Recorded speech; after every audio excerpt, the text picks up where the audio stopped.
Queridos, abra a sua Bíblia no livro de 1 Coríntios, capítulo de número 5.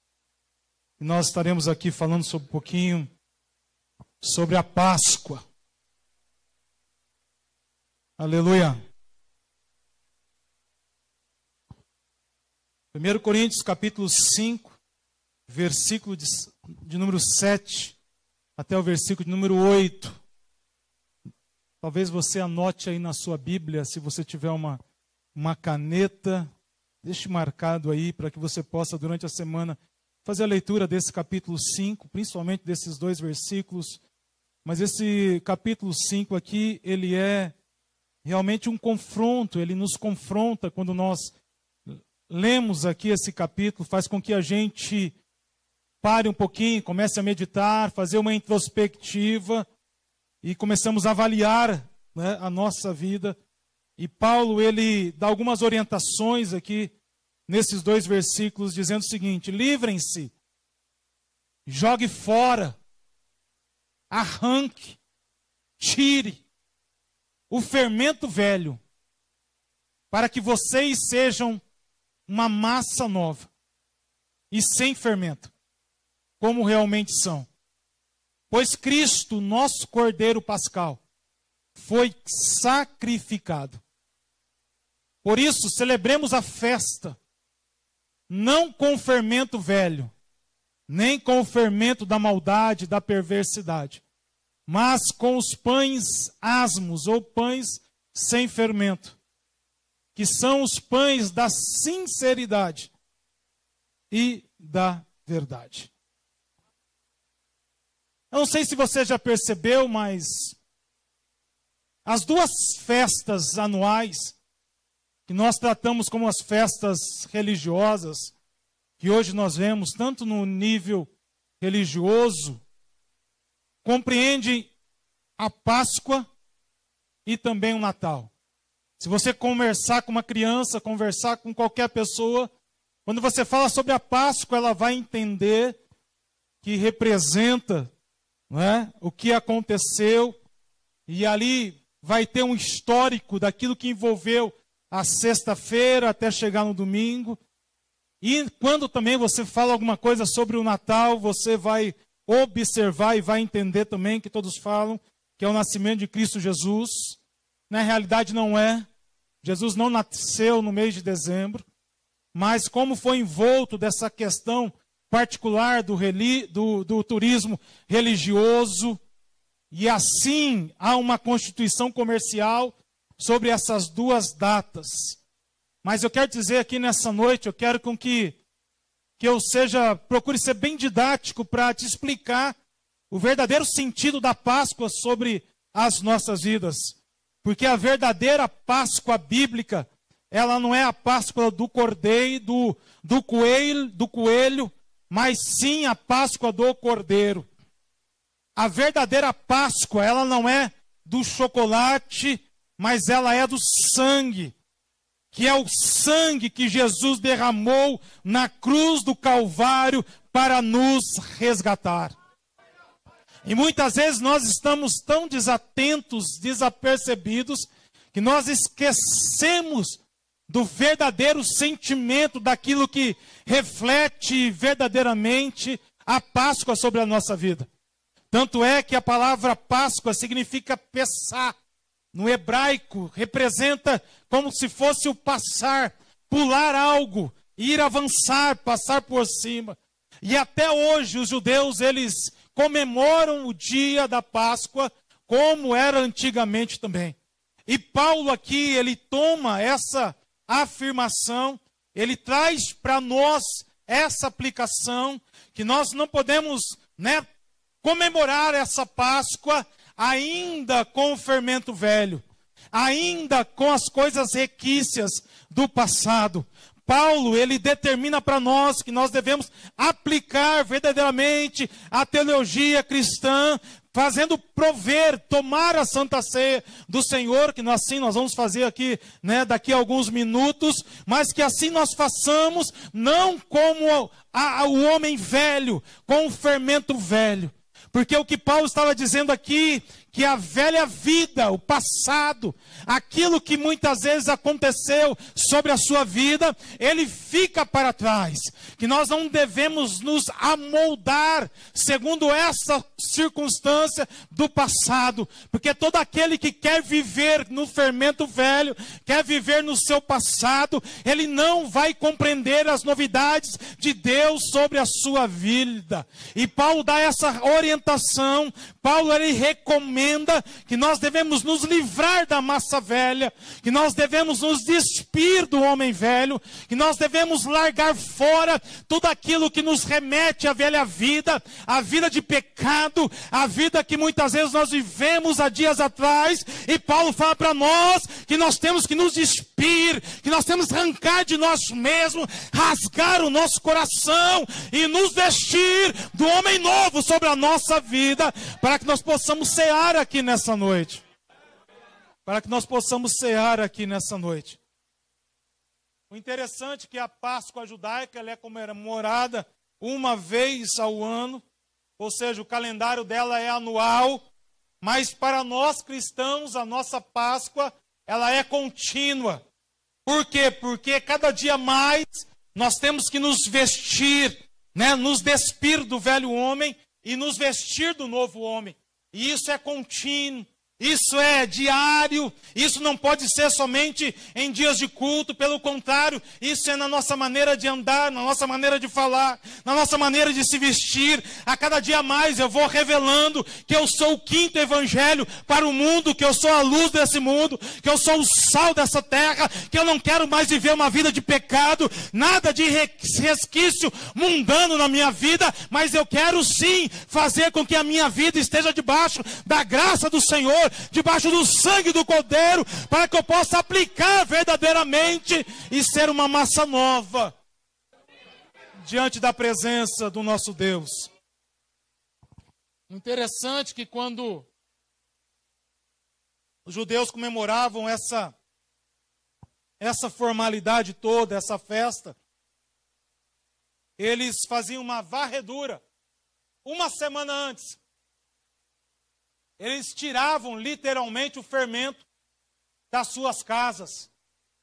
As casas judias não tinham uma grama de fermento ali, porque era algo antecedendo ali a Páscoa, que era a festa dos pães asmos. E Deus recomendou a eles, orientou a eles, que eles teriam que comer os pães, do qual eles produziam, faziam diariamente, mas aqueles pães seriam pães sem fermento. Imagine você o que é um pão sem fermento. Primeiramente, o pão sem fermento, ele não tem maciez. Segundo, o pão sem fermento, ele não cresce. O pão sem fermento, ele não desenvolve. Mas Deus falou para eles, olha, vocês vão ter que comer o pão diário de vocês sem fermento. E ali eles faziam uma varredura para procurar qualquer resquício de fermento que havia na sua casa, para que eles pudessem lançar fora, literalmente jogar fora, ter um prejuízo ali financeiro, e ali eles partiam do início de comemorar a festa dos pães asmos, comendo verdadeiramente o pão duro. O pão duro. Pastor, e qual que é o significado disso aí? O significado é que Jesus queria mostrar para eles, Deus já queria mostrar para eles que antes deles comemorassem ou preparassem a Páscoa, eles deveriam se despir de toda a situação.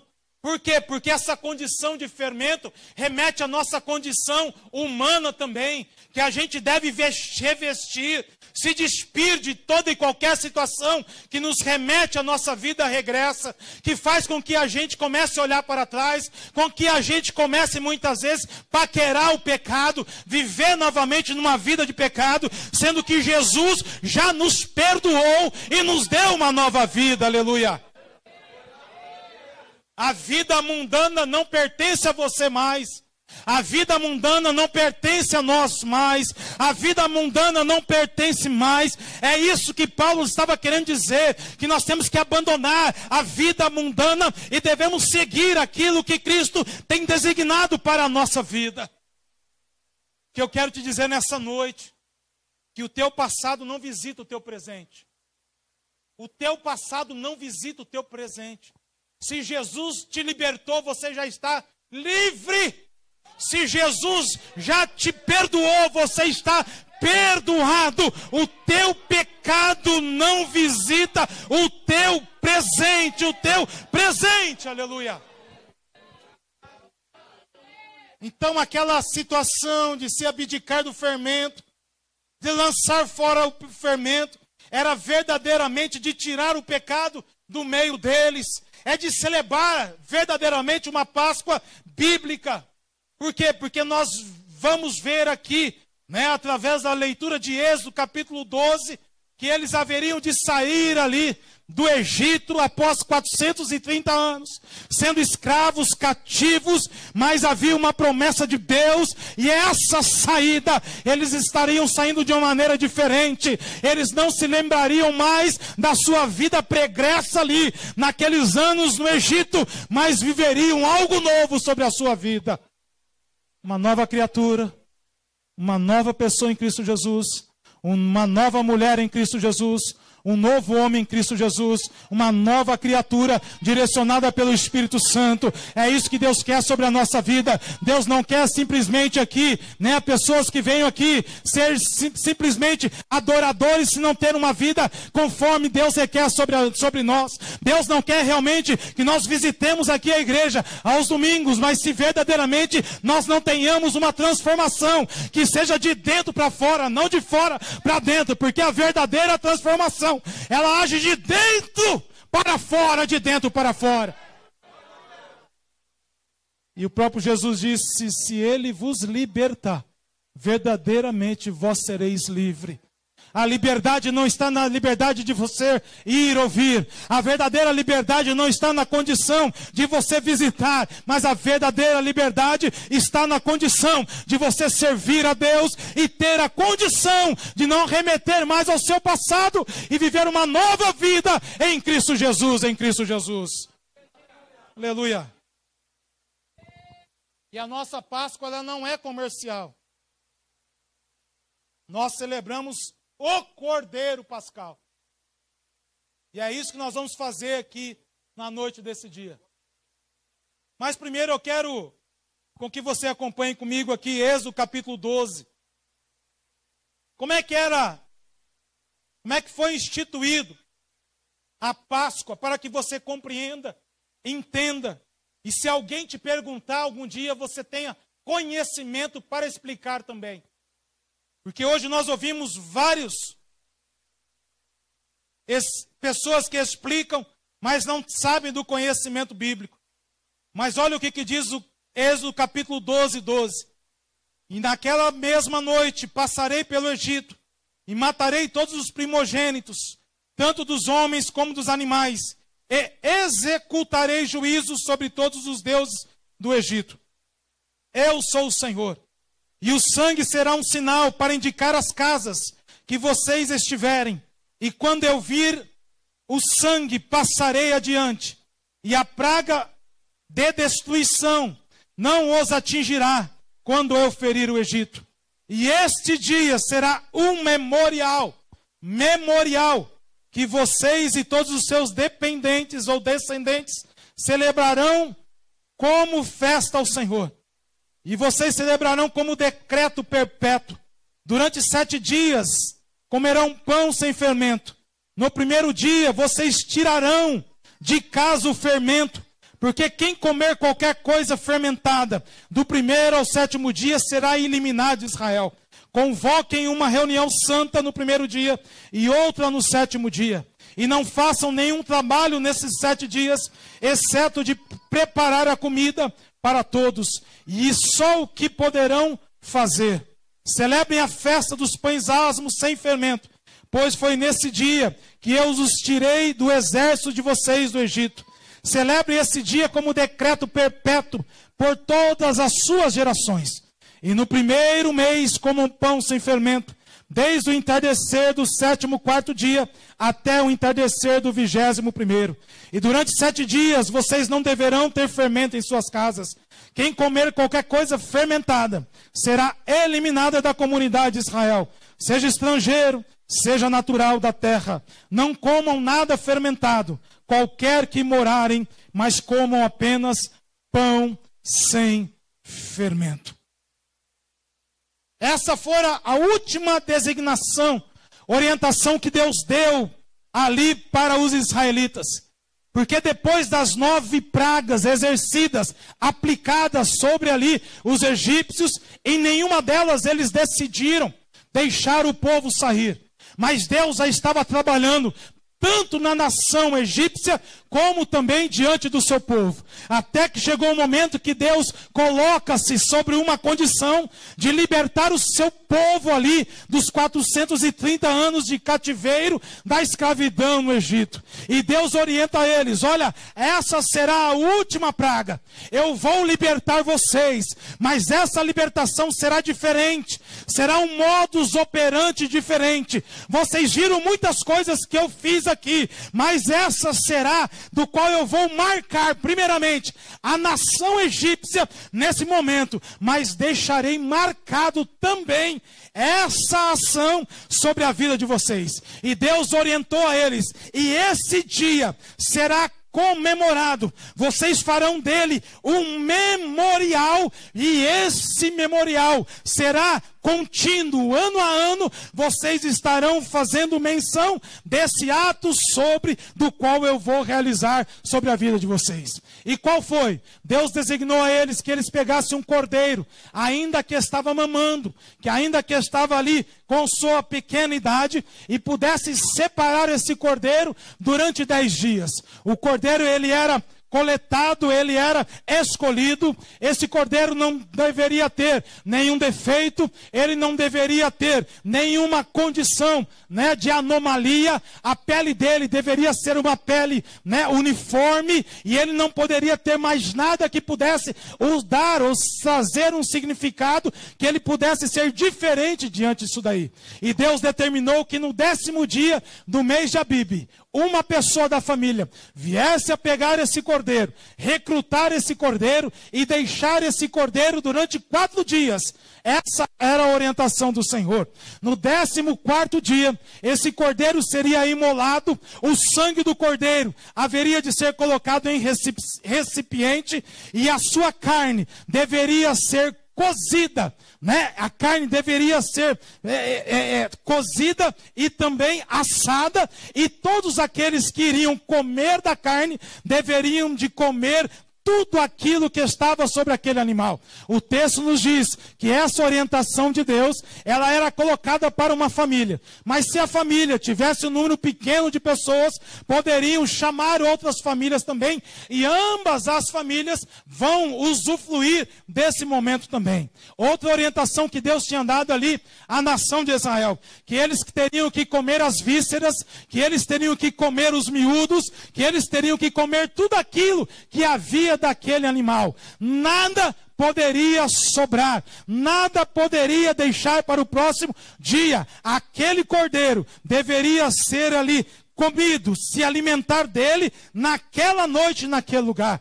Mas antes do qual eles pudessem exercer isso daí, Deus recomendou a eles: peguem do sangue do cordeiro e asperge com uma esponja os umbrais de cada casa, porque nessa noite o anjo da morte vai visitar a nação egípcia, e quando o anjo ver a marca do sangue, ele vai pular o domicílio, ele vai pular a casa, ele não haverá de adentrar na casa, mas onde não houver a marca do sangue nos umbrais, o anjo vai entrar e vai matar todos aqueles filhos primogênitos ali. Então havia uma orientação, havia uma recomendação. Pastor, todos os hebreus fizeram? Eu não sei. A Bíblia não descreve se todos fizeram. Mas aqueles que fizeram e tomaram conhecimento dessa ação, colocaram nos umbrais da casa o sangue ali do cordeiro que fora imolado e aplicaram ali naquele lugar. Talvez isso demorou 1 hora, 2 horas. A Bíblia não nos diz sobre esse fato. O fato é que eles aplicaram ali. E o texto nos diz coisas que Deus ainda recomendou a eles. Olha, vocês vão cear aqui nessa noite. Vocês vão comer aqui do cordeiro. Não vai deixar nada para trás. Mas quando vocês estiverem, presenciando, fazendo, servindo dessa refeição, vocês vão se vestir. Vocês vão colocar aí o cinturão. Vocês vão calçar os seus pés. Por quê? Porque será o momento que vocês vão sair da terra do Egito. É nesse momento que vocês devem ficar preparados, porque eu vou tirar vocês dessa terra. E não vai ser para onde não, vai ser para hoje ainda. Vocês vão comer, vocês vão se alimentar aqui do cordeiro, o anjo vai passar e logo depois vocês serão orientados a deixar essa terra. A deixar essa terra. E o texto nos diz que o anjo da morte visitou as terras egípcias. Foi passando casa por casa, família por família, domicílio por domicílio. E onde não tinha a marca do sangue, o anjo entrava e feria o primogênito. Independente do maior ou do menor. E o texto nos diz, independente de ser o filho de Faraó, ou o filho do copeiro que servia ali no palácio. Todos aqueles onde o anjo olhava a marca do sangue, e não havia a marca do sangue naquela casa, ele entrava e feria ali os primogênitos daquele lugar. O texto nos diz que essa ação, houve uma grande mortandade ali naquele lugar.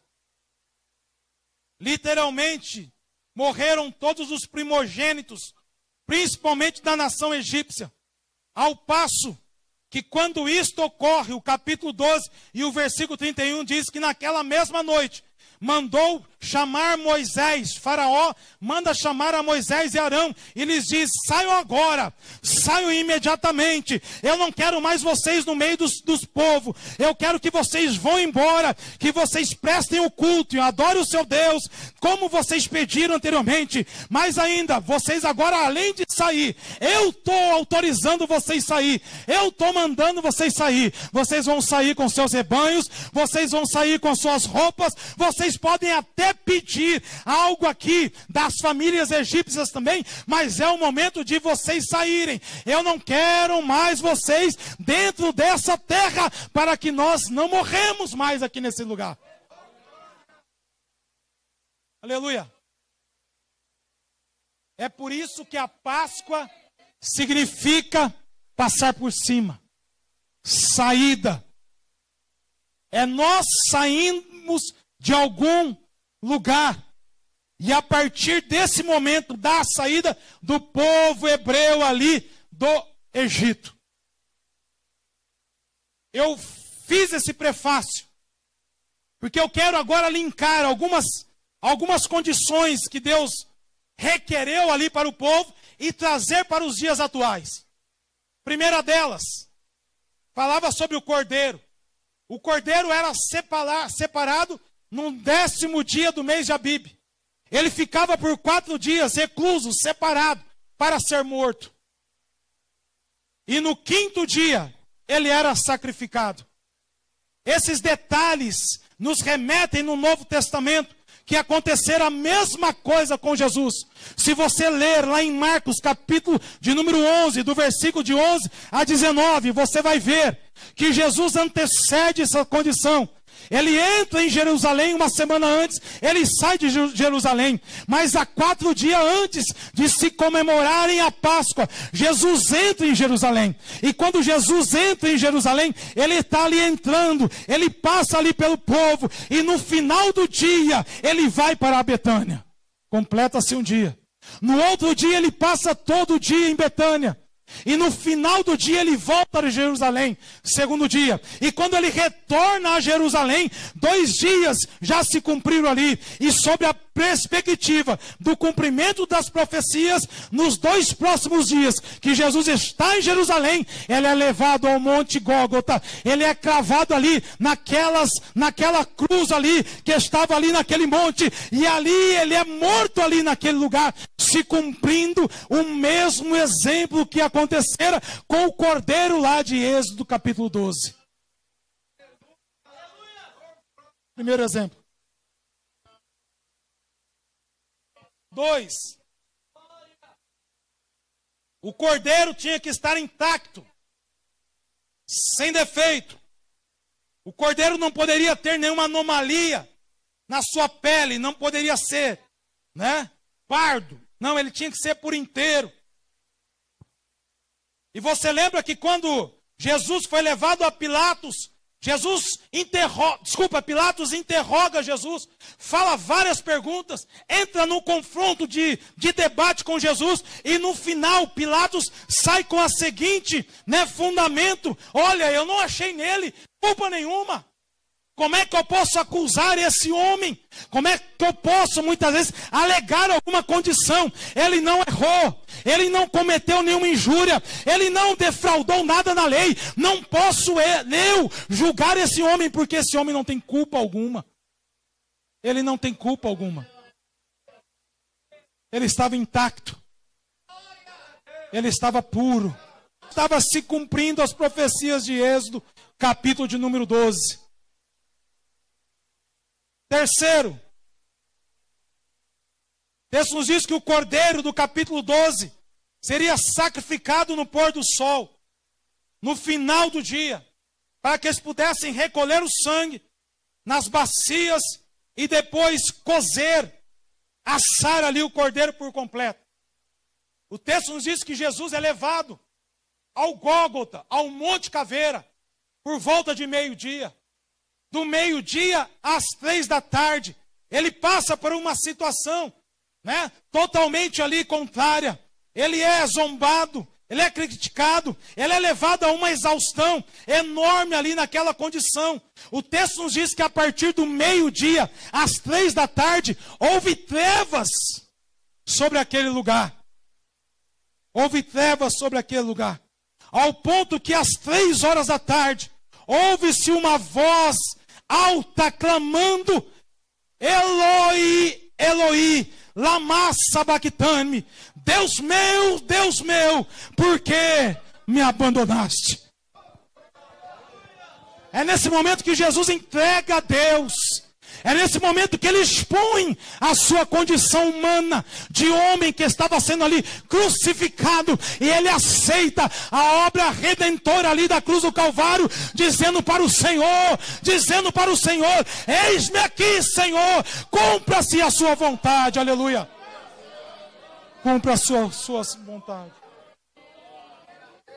Aleluia. Aleluia. Aleluia. E o texto nos diz que o cordeiro não poderia ter nenhum osso quebrado. E quando eles fossem assar aquele cordeiro, eles deveriam ter estado intacto ali. Interessante que no Salmo de número 34, versículo 20, o salmista já tinha dito que iriam preservar-lhe todos os seus ossos. E ele protege todos os seus ossos, e nenhum deles será quebrado. Havia duas condições para saber se uma pessoa, quando estava na cruz, realmente ela já tinha morrido. Primeira delas, eles deixavam um tempo substancial para ficar naquela condição, onde a condição do peso, ele era levado para baixo, e os cravos que mantinham ele em cima ali, faziam como se fosse uma sucção ali, até o passo de haver o quê? Uma ruptura dos nervos. Então Jesus passou por um estado de sofrimento enorme naquela condição.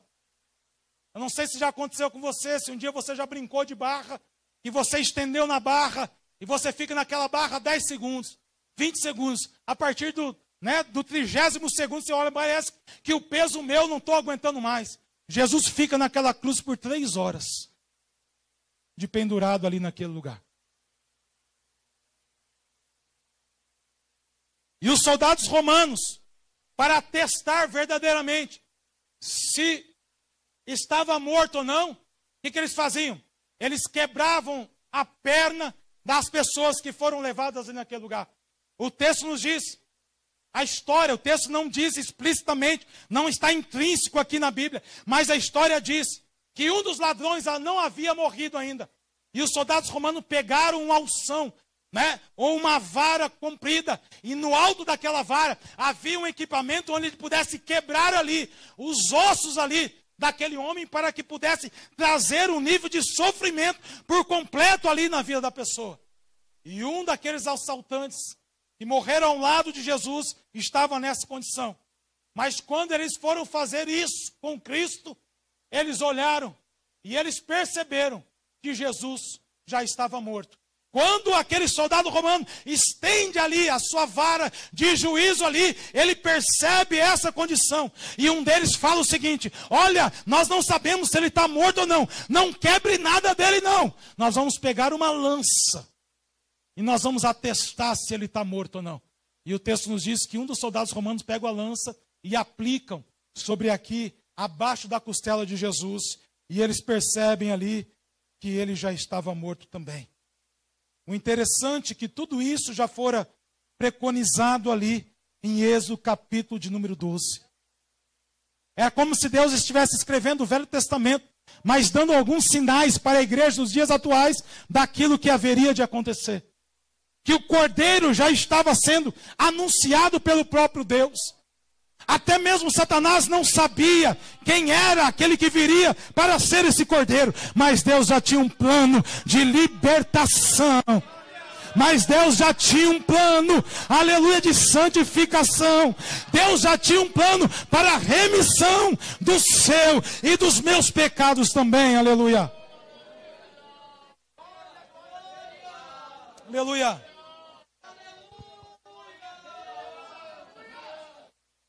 O cordeiro não poderia ser deixado para o outro dia.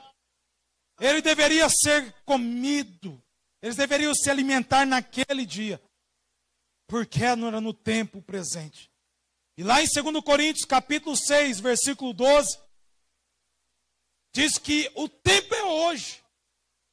A condição é hoje. Tem muita gente que diz que é amigo do Evangelho. Mas eu quero dizer para você, se você está nessa condição, eu vou te dar somente uma notícia nessa noite. Amigo do Evangelho não leva ninguém para o céu. Você precisa aceitar Cristo como Senhor e Salvador da sua vida. Não tem outra condição.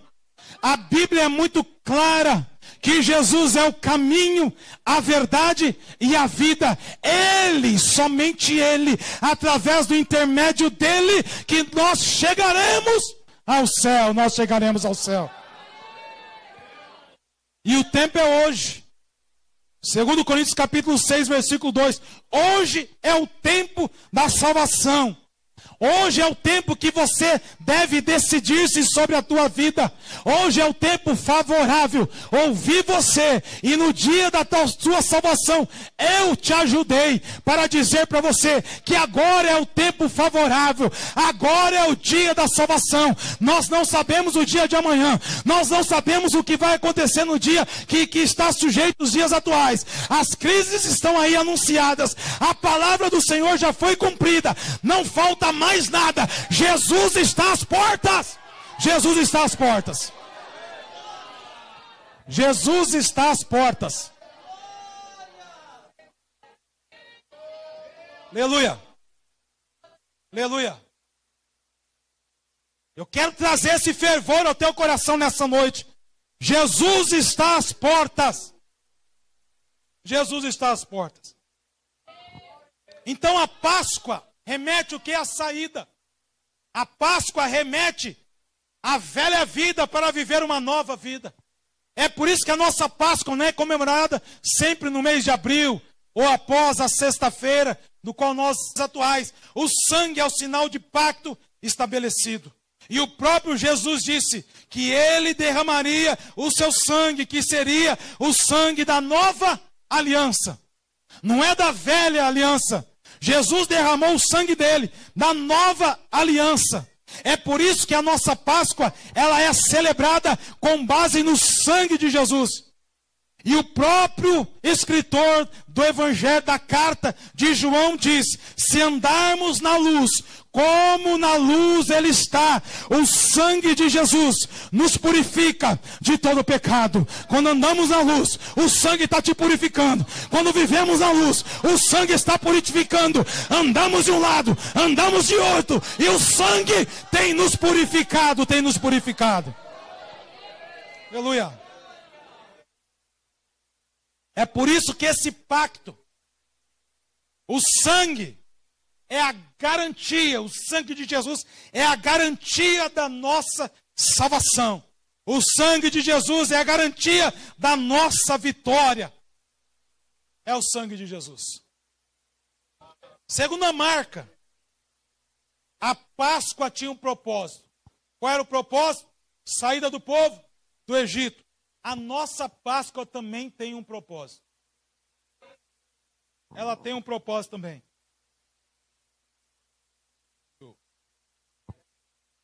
E qual é o propósito da Páscoa?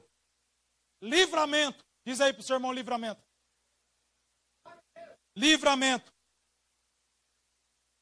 O Senhor estabeleceu o sacrifício do cordeiro lá atrás, para dar livramento ao seu povo. Libertação do cativeiro babilônico, livramento. Libertação do cativeiro egípcio, livramento. É por isso que hoje, através do sangue de Jesus, você é liberto. Nenhum trabalho espiritual atinge a sua vida. Nenhuma questão espiritual atinge a sua vida. Porque sobre você tem a marca do sangue do Cordeiro. Há uma identificação. Você não vê, mas uma identificação no reino espiritual, que você pertence a Ele. Nada atinge a sua vida, a sua vida. Então você não deve temer. Você não deve temer. Você é livre, você é livre, você é livre. O sangue de Jesus te trouxe, aleluia, essa liberdade, essa liberdade. Hebreus capítulo 2, versículo 14 e 15. Aleluia. Obrigado. Hebreus capítulo 2, versículo 14 e 15. E eu encerro aqui. Portanto, visto que os filhos são pessoas de carne e sangue, ele também participou dessa condição humana, para que por meio da morte derrotasse aquele que tem o poder da morte, isto é, o diabo. Versículo 15. E libertasse. Libertasse. Você é liberto. Quando você está andando na luz, você é liberto. E libertasse aqueles que durante toda a vida estiveram escravizados pelo medo da morte. E eu digo para você nessa noite, o sangue de Jesus, ele nos liberta de todo cativeiro pregresso sobre a nossa vida. É por isso que está escrito lá em Romanos: portanto, nenhuma condenação há para aqueles que estão em Cristo Jesus. Por quê? Porque cadeias foram quebradas, ferrolhos foram quebrados, setas e dardos inflamados foram apagados, e agora você é livre, você é livre, você é livre. Trabalho de macumbaria não pega você. Trabalho de feitiçaria não pega você, porque sobre você tem a marca de Cristo, sobre você tem a marca do sangue do Cordeiro. Você está identificado pelo sangue do Cordeiro. Aleluia! Aleluia! Você é livre, livre, livre. É por isso que nós estamos nos preparando. Que além de estarmos libertos, nessa condição que o sangue de Jesus nos liberta, ela também nos dá essa liberdade em Cristo Jesus. E a terceira marca, a Páscoa tem uma mensagem. Qual que é, pastor? Morte e vida. Um cordeiro morreu para que os hebreus ficassem vivos. Um cordeiro foi a garantia, a morte do cordeiro foi a garantia da vida para aqueles que estavam debaixo da aliança. E para que eu caminhe com Deus, ou com Deus, é necessário passar também pelo processo da morte do cordeiro. É por isso que a igreja, todo mês, nós participamos da Santa Ceia do Senhor. É por isso que Paulo diz, lá em 1 Coríntios capítulo 11, que é o texto do qual nós temos aqui o texto áureo, sempre nós lemos aqui durante a Santa Ceia do Senhor, que ele diz, para que sempre que quando comerem deste pão e beberem deste cálice, vocês estão anunciando a morte do Senhor, até que Ele venha. Então, quando você participa dessa celebração, que é um memorial diante de Deus, não é uma regra da igreja, não é uma imposição da igreja, espiritualmente tem um valor, espiritualmente tem um significado. Você está trazendo um memorial. Você está dizendo para o Senhor que você está participando do corpo e do sangue de Jesus. Você está mantendo uma identidade com Deus. Você está trazendo à memória aquilo que um dia Cristo fez sobre a tua vida. Você está trazendo a Ele. É o único culto que nós não vamos a Ele e Ele vem a nós. E Ele vem representado por quê? Pelo suco de uva. E nós oramos aqui e representamos como o sangue de Jesus. E também o pão. E refere-se também ao seu corpo. Então a mensagem da Páscoa é morte e vida. Assim como um cordeiro teve que morrer para que os hebreus ficassem vivos, um cordeiro também foi a morte como garantia de redenção dos meus e do seu pecado também. Aleluia. É por isso que nós lemos aqui, portanto, examine-se, pois, o homem a si mesmo. A Santa Ceia é para trazer uma autoanálise, um exame para com a nossa vida. É para que a gente olhe para dentro de nós.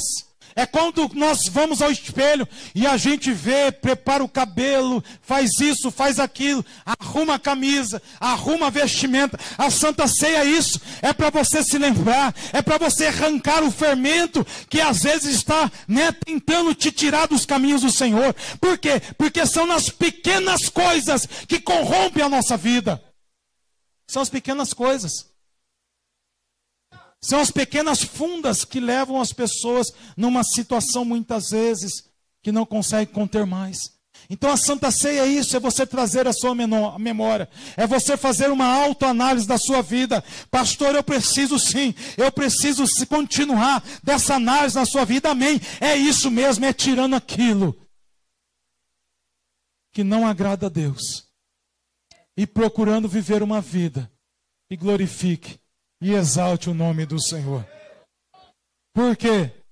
Porque depois deles terem comido da Páscoa, eles saíram da terra onde eles estavam. Era o tempo de sair daquela terra. Eles estavam prontos para uma jornada, para uma nova peregrinação. E eu termino aqui com o texto de 1 Pedro, capítulo 1, versículo 17. Coloca para mim, por gentileza. Que assim diz: uma vez que vocês chamam Pai aquele que julga imparcialmente a obra de cada um, vivam com temor durante a jornada terrena da vida de vocês. Na minha tradução diz: vivam em temor durante o tempo de peregrinação de vocês. A Bíblia nos diz que o temor do Senhor é o princípio da sabedoria. Diga para o seu irmão: vamos ter temor. Vamos ter temor. Vamos ter temor. Vamos levar as coisas de Deus a sério. Vamos ter temor. Nós estamos peregrinando aqui, nós vamos sair dessa terra. Nós estamos peregrinando aqui, nós não somos daqui. A Bíblia nos diz que nós temos o título de cidadão brasileiro, mas nós temos também o título de concidadão do céu. Há uma marca sobre a sua vida, há uma marca sobre a minha vida. Nós não pertencemos aqui, nós estamos peregrinando aqui. Peregrinando aqui, aleluia. E Jesus voltará. E a igreja ouvirá o som da trombeta. E a Bíblia nos diz que nós seremos arrebatados. Assim como um piscar de olhos. Assim como no movimento que a gente pisca os nossos olhos, que é instintivo, Jesus também buscará a sua igreja. Nós somos peregrinos aqui nesse lugar. Peregrinos aqui nesse lugar. Aleluia. Que Deus te abençoe. Que nessa noite você venha comer do pão, beber do cálice. Aleluia. Para que você possa tirar o fermento velho, para que você possa se revestir de uma massa nova, que é Cristo Jesus. Amém? Você nessa noite que quer entregar sua vida a Jesus, levanta a sua mão, eu quero te conhecer nessa noite. Jesus é o caminho, Ele é a verdade, Ele é a vida. Há alguém nessa noite? Somente através dele nós herdaremos o reino do céu. Há alguém nessa noite? Há alguém nessa noite que por um motivo ou outro tomou um caminho, se afastou da presença do Senhor. E às vezes até pensou que esse caminho levaria para um lugar que você estava até mesmo, não prevendo toda a situação, mas aquilo que te afastou da presença do Senhor. E nessa noite você quer retornar à comunhão com Deus. Estenda suas mãos, eu quero orar pela sua vida nessa noite. Primeiro eu quero lhe conhecer e orar pela sua vida nessa noite. Alguém? Alguém? Deus te abençoe a sua vida. Jesus está voltando. E nós somos peregrinos nesse lugar. Aleluia. Estamos aqui peregrinos, esperando a volta de Cristo Jesus. Amém? Vamos colocar sobre os nossos pés. Quero convidar aqui os nossos obreiros.